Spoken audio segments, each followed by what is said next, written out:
sua Bíblia lá em Marcos, capítulo 2, do verso 1 ao verso 12. Evangelho de Marcos, capítulo 2, verso 1 ao verso 12. Vou chegar mais pertinho de vocês aí. Evangelho de Marcos, capítulo 2, do verso 1 ao verso 12. Quem achou, diga graças a Deus. Quem não achou, a Sabina ajuda a achar aqui no telão. Marcos capítulo 2, do verso 1 ao verso 12. Vamos ler a palavra do Senhor? Diz assim: dias depois entrou Jesus de novo em Cafarnaum, e logo correu que ele estava em casa. Muitos afluíram para ali, tantos que nem mesmo junto à porta eles achavam lugar, e anunciava-lhes a palavra. Alguns foram ter com ele, conduzindo um paralítico levado por 4 homens. E não podendo aproximar-se dele por causa da multidão, descobriram o eirado no ponto correspondente ao em que ele estava, e fazendo uma abertura, baixaram o leito em que jazia o doente. Verso 5: vendo-lhes a fé, Jesus disse ao paralítico: filho, os teus pecados estão perdoados. Mas alguns dos escribas estavam assentados ali e arrazoavam em seu coração, ou questionavam em seu coração: por que fala ele deste modo? Isso é blasfêmia. Quem pode perdoar pecados senão um, que é Deus? E Jesus, percebendo logo em seu espírito que eles assim questionavam, disse-lhes: por que questionais sobre estas coisas em vosso coração? Qual é mais fácil, dizer ao paralítico: estão perdoados os teus pecados, ou dizer: levanta-te, toma o teu leito e anda? Ora, para que saibais que o Filho do Homem tem autoridade, tem sobre a terra autoridade para perdoar pecados, disse ao paralítico: eu te mando, levanta-te, toma o teu leito e vai para a tua casa. Então ele se levantou e no mesmo instante, tomando o leito ou a maca, retirou-se à vista de todos, a ponto de se admirarem todos e darem glória a Deus, dizendo: jamais vimos coisa assim. Feche os seus olhos um instante. Pai, esta é a tua palavra, e quão poderosa é a tua palavra. Ela diz de si mesma que passará os céus e a terra, mas a tua palavra permanece para sempre. Senhor, a tua palavra tem poder para nos santificar, ela tem poder para nos salvar, ela tem poder para nos curar, para transformar, para mudar o rumo da nossa história. Ela tem poder para operar milagres, ó Deus, ó Pai, realizar coisas extraordinárias, porque pela tua palavra, todas as coisas foram criadas, tudo foi criado, e nós também fomos criados para louvor da tua glória. Por isso, Deus, eu peço que a tua palavra renove a nossa mente, seja revelada no nosso espírito, de modo que a gente possa proclamar a tua verdade e praticar a tua vontade. Em nome de Jesus, amém e amém. Amém, queridos? Glória a Deus. Que história maravilhosa, né? Que história maravilhosa. Vocês concordam comigo, sim ou não? É uma história tremenda, porque, eu não sei se você sabe, mas Cafarnaum foi a primeira cidade onde Jesus iniciou ali o seu ministério, numa casa, né? Reunindo as pessoas numa casa. E aqui nesse momento ele está em casa. Está em casa, e uma multidão está cercando a casa onde Jesus estava. Essa história é maravilhosa, sim, e eu gostaria de refletir com vocês algumas características interessantes que nós podemos identificar nesse grupo de amigos aí, nesse grupo de amigos envolvidos nessa história. Quero convidar você para a gente caminhar junto numa jornada de fé, numa jornada de compaixão, de ousadia, de amizade e também de perseverança. E antes da gente começar, eu quero destacar a frase-chave que se encontra no versículo 5. Vendo-lhes a fé. Isso é muito interessante. Vendo-lhes a fé. Você sabe quando você vai lendo a palavra de Deus e algumas coisas parecem que saltam aos olhos assim? Essa é uma delas. Vendo-lhes a fé. Você pode repetir comigo? 1, 2, 3. Vendo-lhes a fé. Mais uma vez. Guarda isso no seu coração, porque isso é muito importante, tá? Essa é a história da cura de um paralítico. Sim ou não? É a história da cura de um paralítico, mas poderia ser a história desse grupo de pessoas aí. Poderia ou não poderia? Eu acredito que poderia, sem medo, essa história se tratar do grupo. Por quê? Observe a frase, ela se encontra no plural. Vendo-lhes, e não vendolhe. Vendo-lhes a fé. Por isso que é interessante, determinadas coisas saltam aos olhos da gente justamente por isso. A história tem um subtítulo que foi colocado por homens no original, nas escrituras, isso não aparece dessa forma, né, com subtítulos, mas para facilitar o nosso entendimento, os homens criaram os subtítulos aí e colocaram nas escrituras, para facilitar o nosso entendimento, mas esse subtítulo parece não refletir bem a realidade da história, porque para mim parece mais a história de um grupo do que de uma pessoa, mas ainda assim, Jesus operou um grande milagre na vida daquela pessoa para trazer um ensino, uma revelação. Então, a frase se encontra no plural, vendo-lhes a fé. Jesus curou o paralítico, mas a fé que ele viu no grupo, nos 4 amigos e no paralítico, nesses 5 homens. Vendo-lhes a fé. Então, por essa razão, o título da nossa ministração hoje é Unidos em Fé para Vencer. Qual é o título da nossa ministração? Mais uma vez? É isso aí. Eu quero mencionar aqui algumas características desse grupo a serem observadas por nós, por mim, por você. Claro que são características que a gente vai ver nessa história aqui, que nós já conhecemos elas, mas é sempre importante a gente relembrá-las e reforçá-las em nosso coração. E a primeira característica e a mais evidente delas é a fé.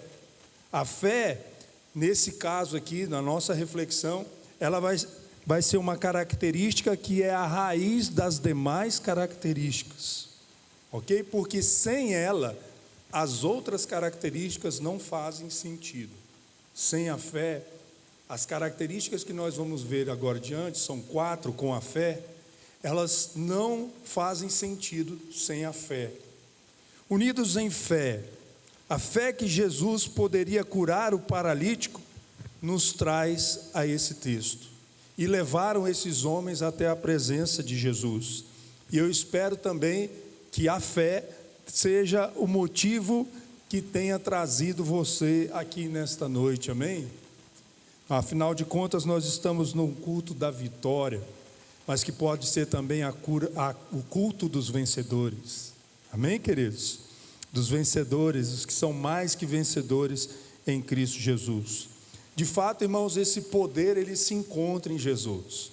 O poder para curar, o poder para salvar, o poder para abrir, mas também para fechar portas, o poder para restaurar, o poder para trazer paz, a verdadeira alegria, o verdadeiro amor ao seu coração, até porque Jesus, ele é a fonte de todas as bênçãos. A Bíblia diz que toda boa dádiva e todo dom perfeito vem do Pai das luzes, em quem não há sombra nem variação de mudança. Ele é a perfeita luz, dele vem todas as bênçãos. Jesus é a fonte de todas as bênçãos. Portanto, se você veio aqui nessa noite reunido em nome do Senhor Jesus, crendo dessa maneira, em fé, você veio ao lugar certo. E por que você veio ao lugar certo? Não propriamente ao lugar, mas você está no lugar certo e no momento certo, não porque eu estou dizendo isso, mas porque Jesus diz isso em Mateus 18, de 18 a 20. Abre lá para nós, Sabina, por favor, Mateus 18, de 18 a 20. Em verdade vos digo que tudo o que ligardes na terra será ligado no... e tudo o que desligardes na terra será desligado no... Agora preste atenção. Também vos digo que se 2 de vós concordarem na terra acerca de qualquer coisa que pedirem, isso lhes será feito por meu, que está nos... Terceiro, verso 20. Porque onde estiverem 2 ou 3, você está vendo alguém do seu lado aí, perto de você, ao seu redor? Onde estiverem 2 ou 3 reunidos em meu nome, aí estou no meio. Olha para quem está do seu lado, e Jesus está entre nós. Eu preciso dizer que Jesus está no nosso meio, irmãos. Nós cremos nisso. Nós cremos na presença dEle, e tudo que rogamos é: Senhor Jesus, manifesta a Tua presença entre nós. Seja por meio da Tua palavra, seja por meio dos louvores, seja por meio da oração, seja por meio do meu irmão, da minha irmã, mas manifesta a Tua presença nesse lugar. Fala conosco. Amém, queridos? É isso que nós esperamos, é isso que a gente deseja, e é isso que a gente deve buscar todas as vezes que nós nos reunimos em nome do Senhor Jesus. Curiosamente, nesse versículo, a gente não vê somente a confirmação da presença de Jesus em nossas reuniões, mas nós vemos também como Jesus valoriza as reuniões, como Jesus valoriza o momento em que nós buscamos a Deus coletivamente, da mesma forma que Ele valoriza o momento em que nós buscamos a Ele individualmente, como diz a palavra lá em Mateus 6, 5 a 8, quando orares ao Senhor, entra no teu quarto, fecha a tua porta e orarás ao teu Pai que vem em secreto, e teu Pai que vem em secreto te recompensará. Então, Jesus, Ele valoriza esse momento individual, mas também Ele valoriza esse momento coletivo, esse momento em que nós estamos aqui como igreja reunidos em seu nome. A cada reunião que nós participamos, a gente tem a oportunidade de aprender um pouco mais de Jesus, e isso nos torna também mais próximos a Jesus, não somente quando nós fazemos o nosso devocional, mas também quando estamos reunidos, nós temos essa oportunidade de aprender mais dele e nos tornarmos mais próximos a ele. A mesma coisa acontece também quando oramos uns pelos outros, não é diferente não. Eu concordo com você que acha que existem muitas coisas que nos fazem diferentes uns dos outros. É fato isso, não tem como negar que nós somos diferentes uns dos outros em algumas coisas, mas no que diz respeito à fé em Cristo Jesus, nós temos muito mais coisas em comum do que as coisas que nos fazem diferentes. Pare para pensar.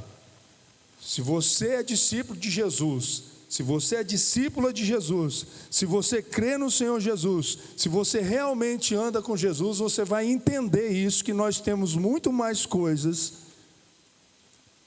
parecidas em comum do que coisas que nos tornam diferentes. A não ser que você valorize mais as coisas que te tornam diferente. O problema é que muitas vezes nós perdemos, ao longo da caminhada, a gente parece que vai perdendo essa sensibilidade de compartilhar das coisas simples do Evangelho, da simplicidade da vida cristã. Nós mesmos vamos criando barreiras dentro de nós uns com os outros.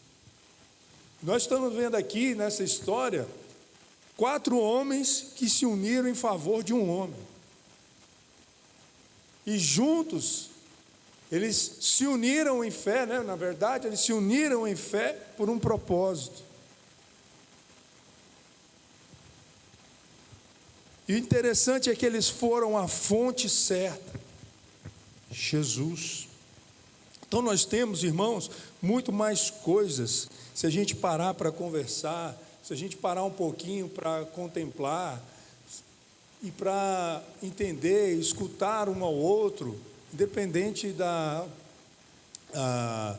condição, eu não estou falando de condição financeira não, da situação, do nível que cada um está, se a gente parar um pouquinho, a gente vai se alegrar demais juntos. Então eles se uniram em fé. A gente precisa aprender e também saber aproveitar esse tipo de situação.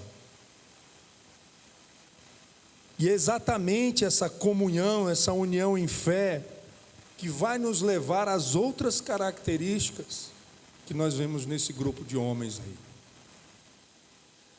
A segunda característica, além da fé, é a compaixão. Diga comigo, compaixão. Mas compaixão em fé. De novo, compaixão em fé.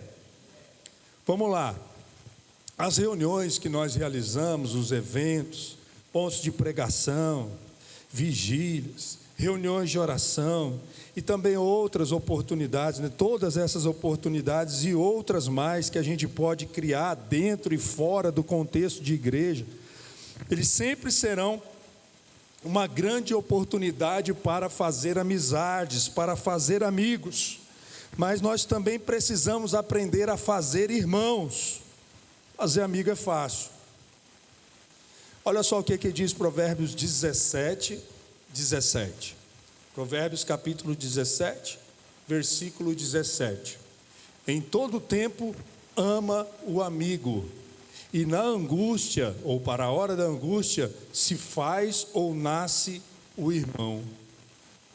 É diferente.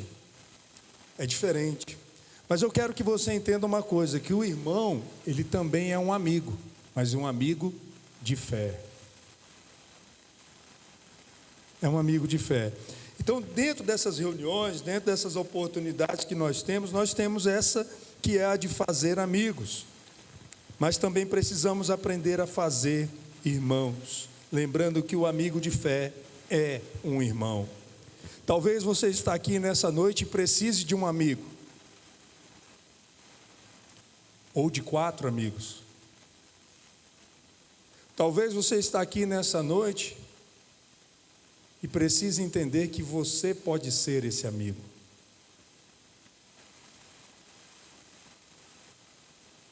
Não sei qual que é a situação, mas por que eu estou falando isso? Porque no meio dessa relação de amizade existe um sentimento que brotou ali na hora, e ele se chama compaixão.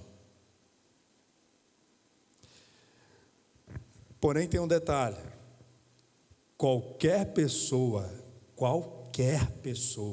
pode ter compaixão. Irmãos, presta atenção no que eu disse. Qualquer pessoa pode ter compaixão, mas compaixão em fé é diferente. Porque a compaixão em fé e fé em Jesus Cristo, ela traz frutos para a eternidade. E mais, ela não depende de uma relação de amizade.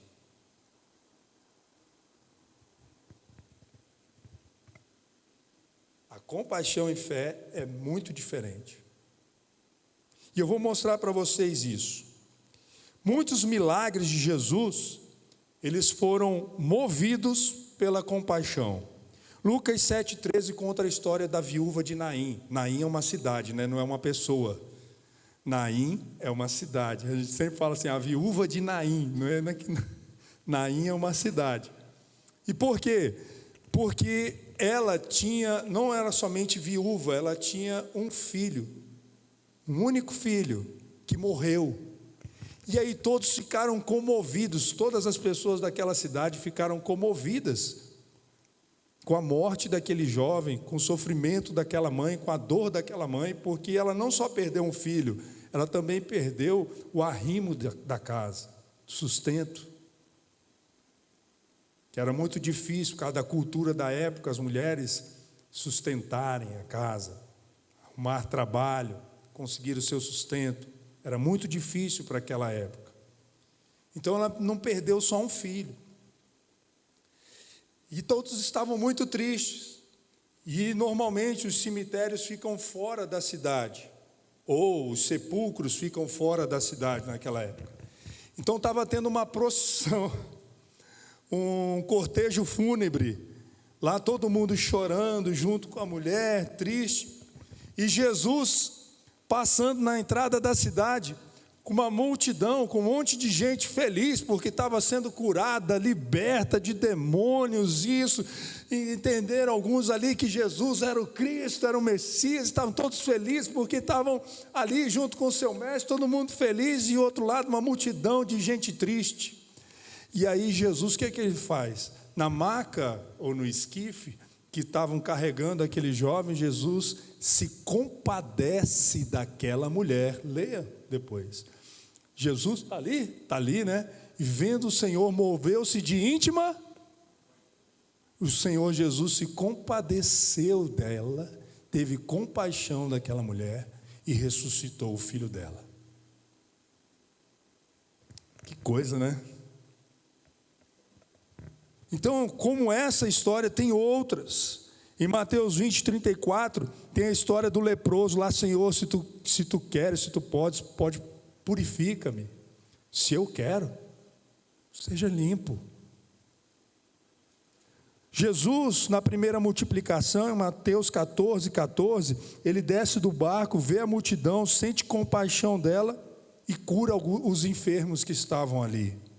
Na segunda multiplicação, ele já sente compaixão por um outro motivo. Eles estão há 3 dias seguindo o Senhor Jesus, e aí ele sente fome, ele se compadece daquela multidão e resolve alimentá-los. Os cegos de Mateus 20, 34, que Jesus se compadeceu deles e os curou.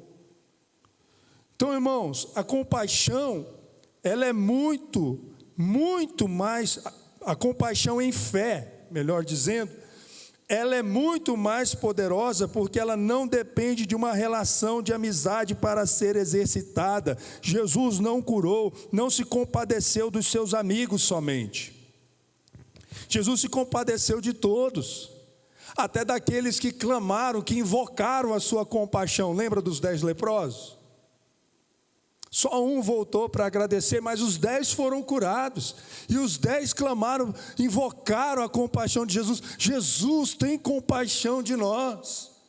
Então Jesus não está se compadecendo só dos seus amigos. Ele então é o nosso exemplo nesse sentido. Porque a compaixão em fé, a compaixão que brota do trono de Deus, do coração de Deus, ela não depende de uma relação de amizade, irmãos.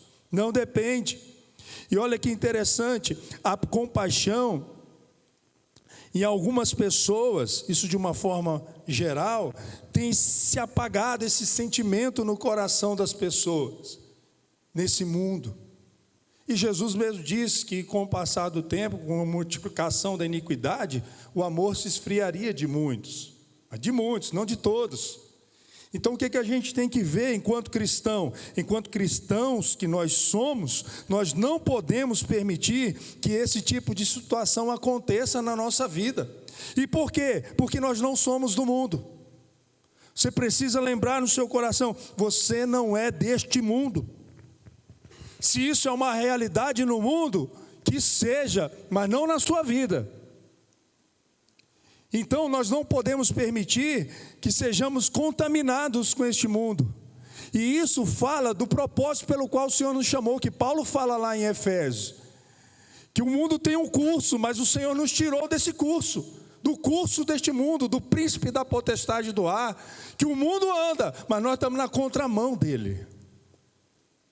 Nós somos chamados para viver na contramão.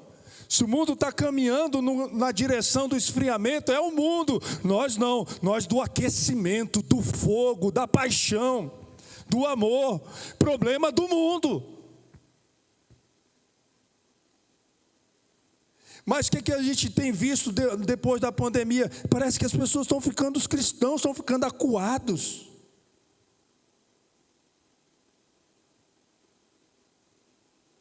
Parece que as trevas estão cada vez mais avançando, e agora tem uma tal da lei da censura. E você não está acordando para isso ainda?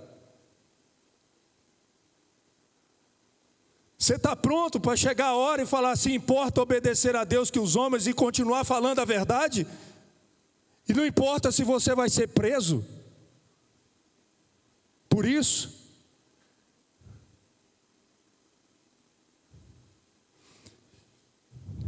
Porque falar a verdade também é manifestação de compaixão, irmãos. Também é manifestação de compaixão. Aliás, a compaixão, a característica da compaixão em si é ter uma ação completa. Ela é diferente de sentir dó, sentir peninha. Ela é mais do que um sentimento, ela tem que te levar a uma ação completa. E esse grupo de homens, eles foram movidos por um sentimento que resultou numa ação. Eles sentiram e agiram. Pegaram o cara, botaram numa maca e levaram até a presença de Jesus. Levaram ele até a presença de Jesus. Às vezes, irmãos, as nossas ações serão apenas uma oração. A nossa ação vai ser apenas uma oração. Outras vezes a gente vai precisar fazer alguma coisa. Mas o fato é que no meio de tantas possibilidades que existem nesse sentimento de compaixão que brota do trono de Deus e que está no nosso coração, pelo Espírito que Ele nos deu, você precisa saber de uma coisa, mais do que isso, mais do que saber, você precisa também crer. Crer em quê? Crer que você tem o Espírito Santo para te ajudar a discernir o que fazer, como fazer e o que dizer nessas situações em que você precisa exercitar a compaixão. Não precisa ter medo, nem precisa ficar calculando. O Espírito Santo que habita dentro de você, opera em você, tanto querer quanto efetuar. Você vai ter vontade de fazer coisas olha, de onde veio essa ideia?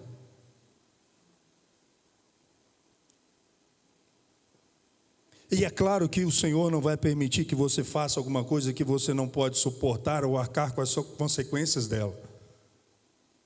Por isso você não precisa ter medo.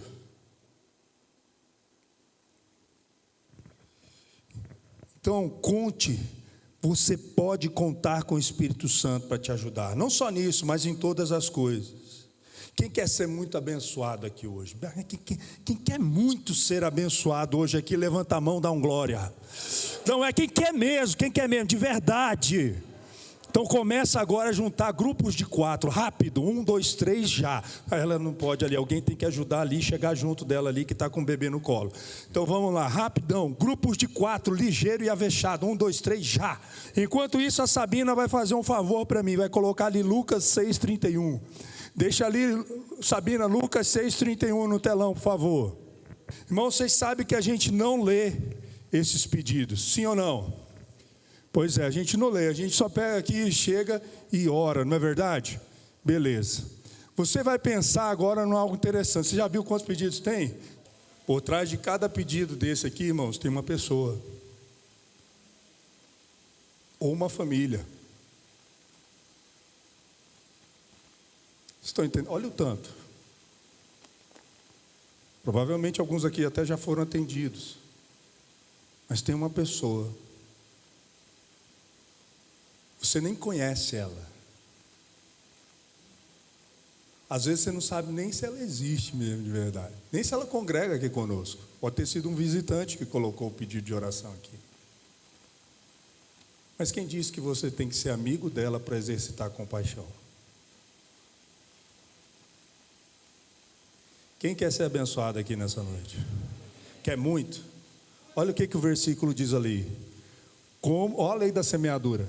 E como vós quereis que os homens vos façam, da mesma maneira lhes fazei vós também.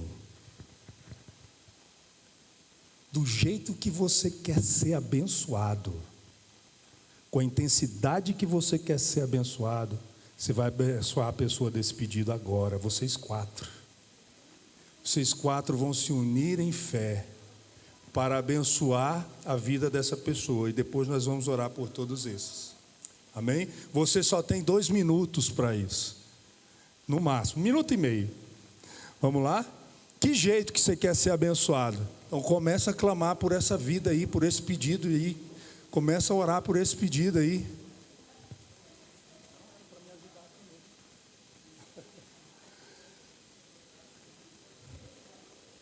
Oh, aleluia, isso. Clama por essa vida, irmão.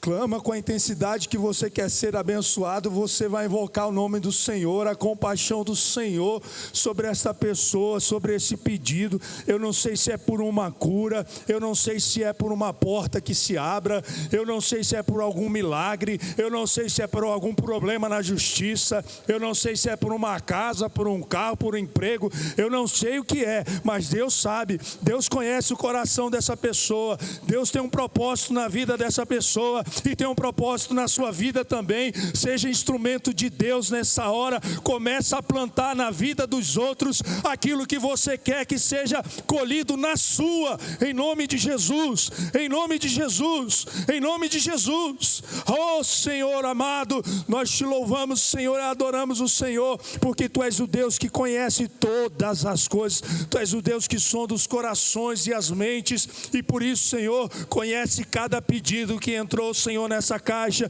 que está na mão desse grupo. Nós colocamos diante do Senhor, ó Deus, invocamos o Teu nome, Senhor, o Teu poderoso nome. Que caiam por terra as cadeias, que caiam por terra as existências espirituais malignas. Todo espírito de enfermidade vai embora em nome de Jesus.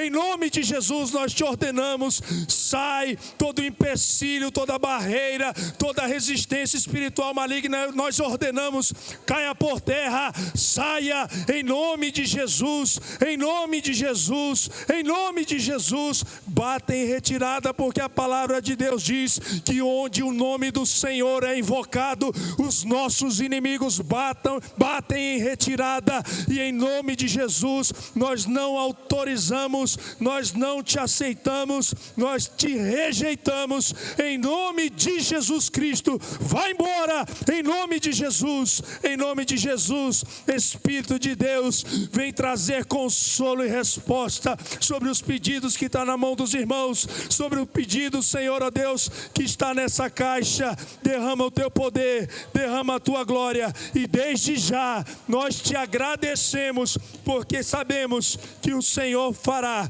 segundo a Tua boa, agradável e perfeita vontade, em nome de Jesus. Amém e amém. Dê um aplauso ao Senhor Jesus. Mais forte, igreja. Pode sentar no seu lugar, trazer aqui o papelzinho, por favor. Colocar aqui de volta. Amém, irmãos? Olha só, agora imagine se essa pessoa estivesse aí no lugar de um papel.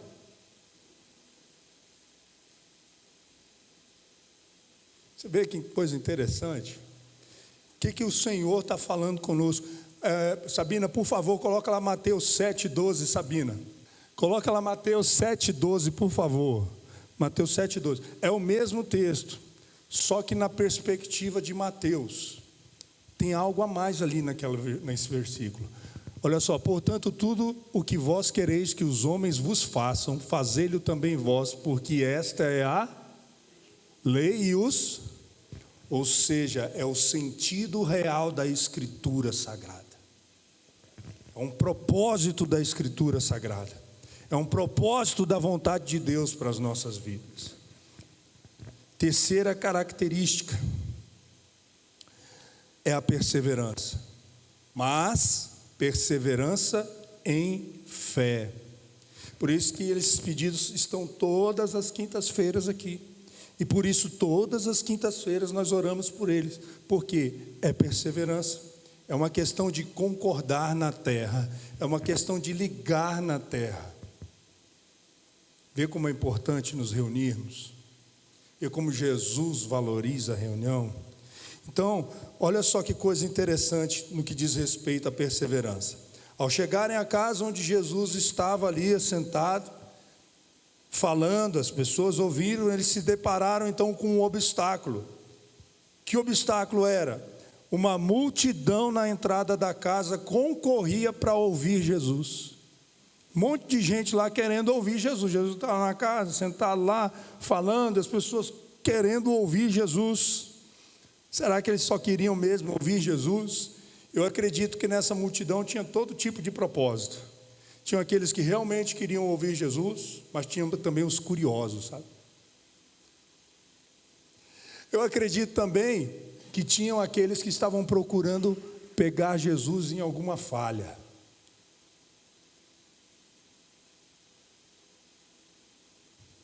Talvez tivessem pessoas com o mesmo propósito que eles, querendo alguma cura, querendo algo do Senhor, algum milagre, falar com Jesus, pedir alguma coisa para Jesus, não sei o que eles queriam, mas havia ali uma multidão, e aquela multidão se transformou em um obstáculo.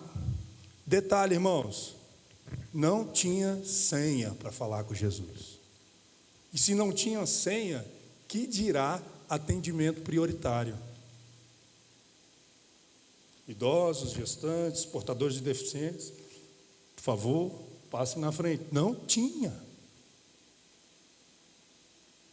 E você sabe o que é o detalhe nisso também? É que ninguém também se compadeceu daquele homem. Falou assim, cara, tem um paralítico aqui, deixa ele passar, deixa ele passar. Cada um buscando Jesus, mas dentro do seu egoísmo. Mas aqueles 4, não. Aqueles 4, eles tiveram uma atitude diferente. Eles estavam ali porque se compadeceram dele. Mas eles poderiam muito bem dizer, ó, coleguinha, seguinte, está lotado, olha só como é que está ali.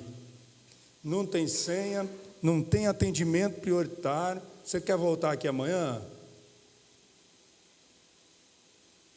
Vamos voltar aqui depois, mas quem sabe de noite. Ou vamos deixar esse negócio de lado. A gente até quis trazer você aqui, mas vamos deixar de lado. Não. Eles não voltaram atrás. Eles perseveraram. Eles insistiram. Eles não desistiram. Eles não voltaram para casa. Ao contrário, a fé de que Jesus poderia curar o paralítico foi maior dentro deles. Foi maior que o obstáculo que estava diante deles.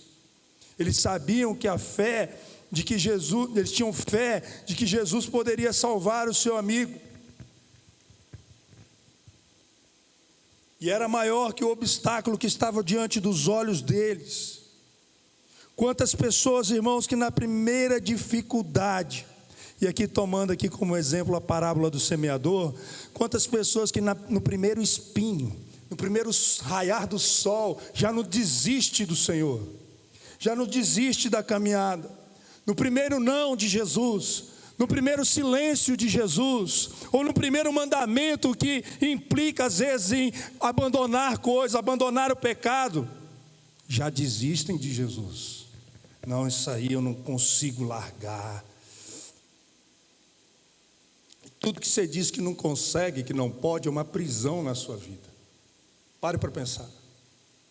Principalmente no que diz respeito ao que a palavra está nos ordenando fazer. Então, quantas pessoas que desistem? Irmão, deixa eu dizer uma coisa para você. As dificuldades, elas surgem para aperfeiçoar a nossa fé. Deus, Ele está levantando uma geração, um exército de guerreiros, de guerreiras da última hora. Deus, Ele não está fazendo uma seleção de modelos para Fashion Week, não, irmãos. É exército de guerreiros, de guerreiras da última hora. Por que eu estou falando da última hora? Porque na última hora as coisas tendem a esquentar, e elas já estão esquentando. E sabe onde é que o verdadeiro soldado é provado? Não é no exército, no quartel, na aprovação de patente, no teste de patente, não é não. É no calor da guerra, é no confronto, é lá dentro da mata, enfrentando traficantes. Você pensa que o exército não faz isso?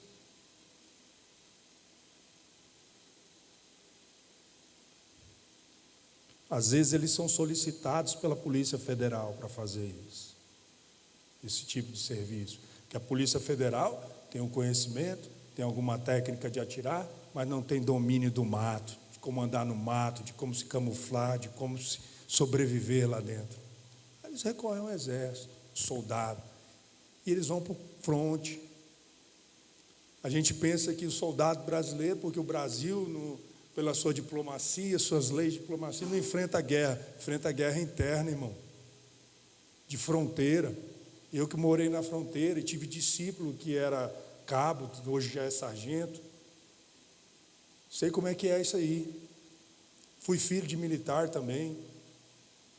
Então eu sei como é que é essas situações. Não são fáceis, mas é lá que o verdadeiro soldado é provado. É na guerra, é na luta, é nas batalhas. E o Espírito Santo, através de Tiago, ele diz que a perseverança, ela tem que ter ação completa, ou seja, você tem que ir até o fim. Então diga para quem está do seu lado, não desista, não desista. E eles não desistiram, e aí nós vamos para a quarta e última característica, ousadia, mas não qualquer ousadia, ousadia em fé. E por que eu estou colocando todas essas coisas em fé? Porque perseverança qualquer um pode ter, compaixão qualquer um pode ter, ousadia qualquer um pode ter, é só ir num curso de coach. Vai lá num curso de inteligência emocional, vão te falar tudo isso, só que em fé é diferente, porque no curso de coach tudo está centrado em você, em fé tudo está centrado em Cristo, centrado nele. Eu posso todas as coisas naquele que me fortalece, e não no poder do meu pensamento positivo. Ousadia em fé, perseverança em fé, compaixão em fé. Foi isso que eles tiveram. Qual é a ousadia? Nós temos que ter ousadia para chegarmos à presença do Senhor, e essa ousadia é pela fé. Uma fé que nos leva a atitudes ousadas, ou seja, uma fé ousada, ou uma ousadia em fé. O que eles fizeram? O que foi que eles fizeram? O que aqueles homens fizeram? Subiram pelo telhado, abriram um buraco e desceram paralítico até onde Jesus estava. Eles não mediram esforços em favor desse amigo. Qual é a lição que nós temos aqui? Quando eles chegaram lá, tinha um caminho convencional.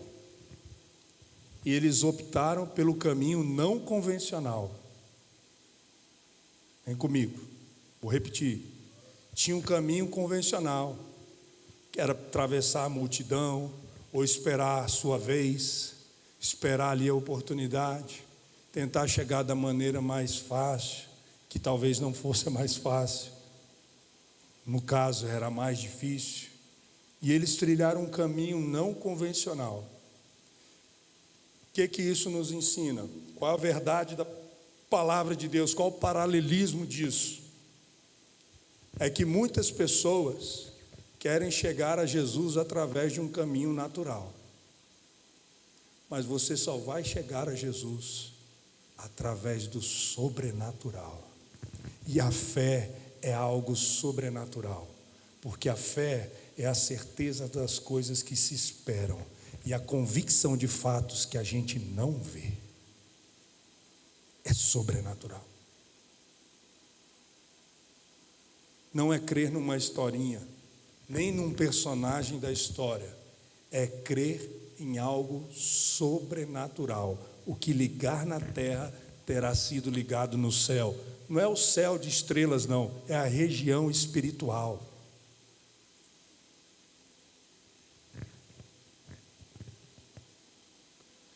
estrelas e planetas, sai dessa, é o céu, é a região espiritual, é disso que a Bíblia trata.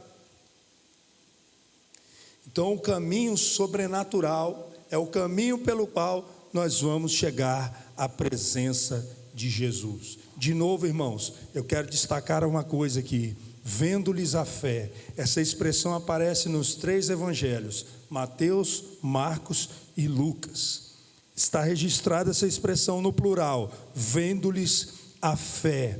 Não apenas a fé de um ou a fé do outro, mas a fé desse grupo, desses 4 amigos e do paralítico que eles estavam levando. Eles foram ousados, e ousadia no dicionário, ela pode ter dois significados, um positivo e um negativo, e com certeza a ousadia que a palavra nos mostra em Hebreus, no capítulo 4, verso 16, Hebreus 4, verso 16, a ousadia de chegar na presença do Senhor, ousadia, com coragem, fala de coragem, coragem em fé, sem medo, eles foram ousados, eles foram corajosos, e sabe o que mais? A ousadia desses homens alterou a agenda do dia. A ousadia, presta atenção, irmãos, Jesus estava fazendo o quê? Ele estava em casa dele, tá? Ele estava em casa, assentado, falando, ensinando, não se sabe ao certo o que ele estava dizendo, mas a Bíblia nos mostra que ele estava lá sentado, e as pessoas querendo ouvi-lo, certo? Então ele estava falando alguma coisa, e normalmente Jesus não perde as oportunidades para falar do reino de Deus, para ensinar as pessoas, correto? Sim ou não? A agenda do dia era o quê? Conversar. De vez em quando aqui na igreja, tem uma corrente de ar que passa aqui por dentro do forro, e tem um desses isopores aqui, ó, que está solto. Aí bate uma corrente de ar e ele levanta. A gente até brinca, olha o anjo querendo entrar, né? Olha o anjo querendo entrar. Mas na verdade é uma corrente de ar que passa aqui de vez em quando e levanta uma desses isopores aí. Aí você imagina, a gente está conversando aqui, daqui a pouco você começa a escutar um barulho, abrindo o teto. Irmãos, quebra ou não quebra a agenda? Poxa, eu preparei uma programação, escrevi, me debrucei, orei, passei um tempão aqui para preparar um sermão. De repente desce um cara aí de maca. Não estava na agenda não, isso aí. Igual uma vez não estava na agenda também, eu estava preparando para encerrar o culto, eu pensei que o cara tinha ido embora. Falei assim, não, ele só tinha ido beber água, eu já tinha feito apelo. Aí quando eu falei assim, irmãos, nós vamos encerrar o culto, nós vamos encerrar a reunião, o cara para lá na frente da plataforma e diz assim, pastor, o que foi? Eu quero aceitar Jesus. Eu falei, o cara está atrasado, eu já fiz o apelo, eu estou para encerrar o culto. Mas sabe quem era ele? Era pai de uma das crianças que estava há 3 meses orando por ele. 3 meses de uma das crianças que estava orando por ele. E o pai sabe o que era? Traficante e usuário de droga. O garoto não morava mais com o pai, ele morava com a mãe e o padrasto. A mulher do pai, a atual, estava presa, cumprindo pena, ia sair naquela semana. Na semana que ela sai, ela também aceita Jesus. Sabe essas ousadias em fé que quebra a agenda? Foi o que eles tiveram. Quebraram a agenda de Jesus ali na hora. E eles descem, colocam o homem lá na frente de Jesus. Jesus, dentro daqui, toda aquela expectativa, é mais ou menos a situação do cego de Jericó. Jesus manda chamar o cego e pergunta para ele, que queres que eu te faça? Uai, o cara é cego. Não é para comprar um cão guia. Para ser curado. Botaram um paralítico lá numa maca. Era para quê, irmãos? Jesus quebra a expectativa de todo mundo. Perdoados estão os teus pecados, filho. Eu vim aqui para ser curado. Acho que você não está entendendo. Eu fiz tudo isso aí, ó, todo esse negócio, essa bagunça toda, mas para ser curado, não foi para ter. Acho que você não entendeu. Ele não falou nada disso. Mas os homens que ali estavam questionando o quê? A autoridade de Jesus. Quem é este que perdoa pecados? Quem perdoa pecados é só Deus. A Jesus, diz a Bíblia, no seu íntimo, no seu espírito, percebeu que eles estavam questionando isso, o fato dele ter perdoado o pecado daquele rapaz. E disse assim: por que vocês estão arrazoando essas coisas? Para que vocês saibam que o Filho do Homem tem poder para perdoar os pecados. Levanta, toma o teu leito e vai para a tua casa.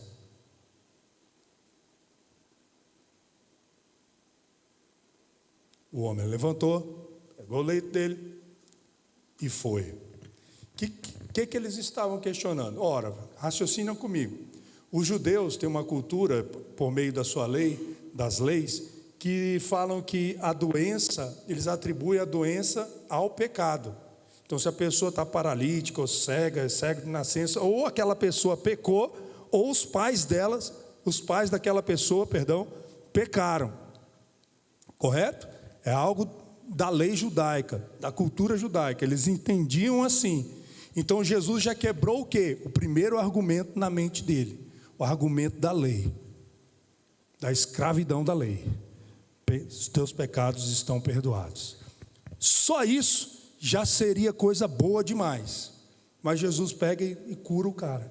Por quê? Porque eles questionaram a autoridade de Jesus para perdoar o pecado. Lembra, Jesus é Deus, amém, irmãos? E o que ele revela nessas duas coisas, nessas duas ações? Quem ele é, de onde ele veio e para que ele veio. Ele veio para salvar, ele veio para transformar, ele é o Filho de Deus. Com essas duas ações, com isso que ele fez na vida daquele homem, ele trouxe uma mensagem. Qual a mensagem? Eu sou Deus, eu sou o que sou. Para todos aqueles que questionaram. Olha só, olha o que essa ousadia fez. Trouxe uma revelação de Cristo. Por quê? Porque eles foram ousados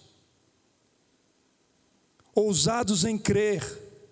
Eles trilharam um caminho sobrenatural para chegar à presença de Deus, mas aqueles homens questionaram a autoridade de Jesus. Irmãos, para encerrar agora, por que eu estou falando essas coisas? Porque se a lógica era essa, e essa ousadia provocou todas essas coisas, eu quero destacar algo no que diz respeito à ousadia, e ousadia em fé.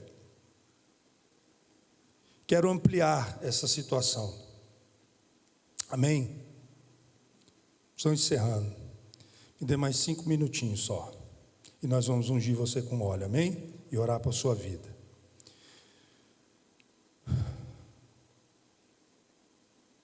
A Bíblia diz que Deus não nos deu espírito de covardia ou de timidez.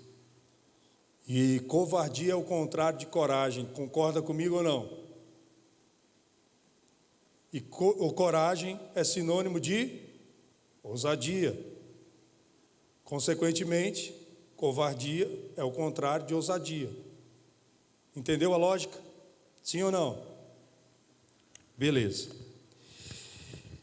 Nós não sabemos o que causou a paralisia daquele homem. E agora nem os judeus também, porque eles não sabem se foi ele que pecou ou se foi os pais dele que pecaram. Mas Jesus curou. E eles estão focados nisso agora. Ai, meu Deus, como pode esse homem curar? Como pode esse homem perdoar pecado? Como pode esse homem também levantar? Entrou uma crise ali, deu tilt, deu boot. Então eles estão questionando essa autoridade. Nós não sabemos o que causou a paralisia daquele homem. Mas existe uma coisa que tem causado a paralisia em muitos cristãos. E eu estou falando de paralisia espiritual.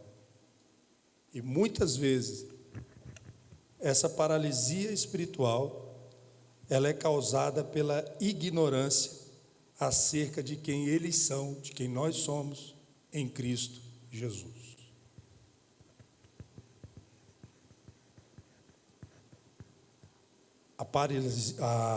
A covardia ou a timidez paralisa. Eu vi uma pessoa na faculdade uma vez congelar assim, ficar vermelha da cabeça aos pés, se tremer e não conseguir sair a voz para apresentar um trabalho. Quem não sabe, eu fiz faculdade de biologia até o 4º semestre. Eu vi a pessoa congelar assim, a congelar, parar. A timidez paralisa. A covardia paralisa. E muitas vezes essa covardia é porque falta consciência de saber quem você é em Cristo Jesus. Em Cristo Jesus. Não é em você mesmo, mas em Cristo Jesus. E por essa razão, muitas pessoas paralisam diante de uma situação de ter que orar por um enfermo, de ter que orar por um pedido de oração, de ter que expulsar um demônio, de ter que pregar a palavra de Deus, de ter que fazer algo para o Senhor, porque elas não têm consciência de quem elas são em Cristo Jesus. E foi justamente aí que Jesus começou o trabalho na vida daquele homem. Foi aqui, quebrando fortalezas, argumentos. Perdoados estão os teus pecados. Se esse é o problema,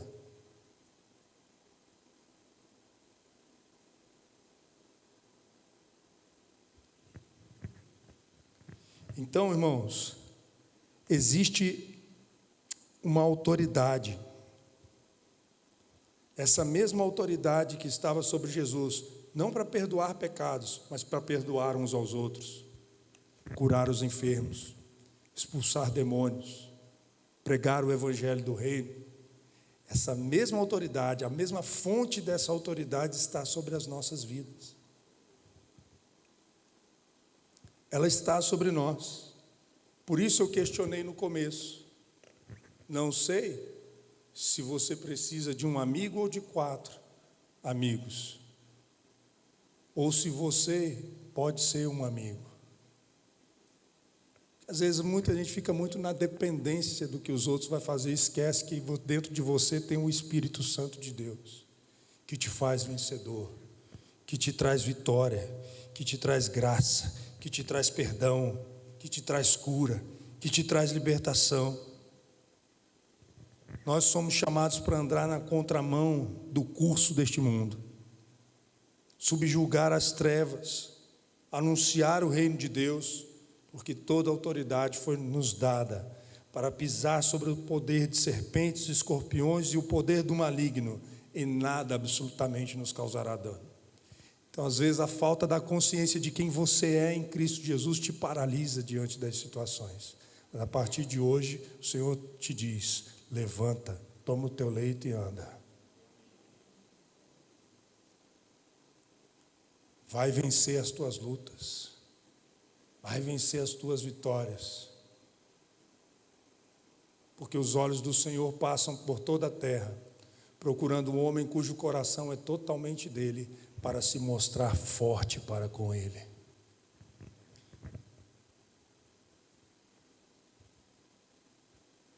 Amém, irmãos? Você crê que o Espírito Santo de Deus está dentro de você?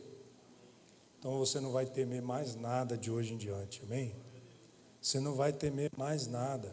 Você não vai temer os obstáculos, porque você já sabe o caminho de chegar na presença de Deus, que é pelo sobrenatural, é pela fé. Você vai ser ousado, você vai exercer compaixão, amém? Em nome de Jesus, glória a Deus, e você vai ser perseverante, em nome de Jesus. Vamos colocar em pé e vamos orar.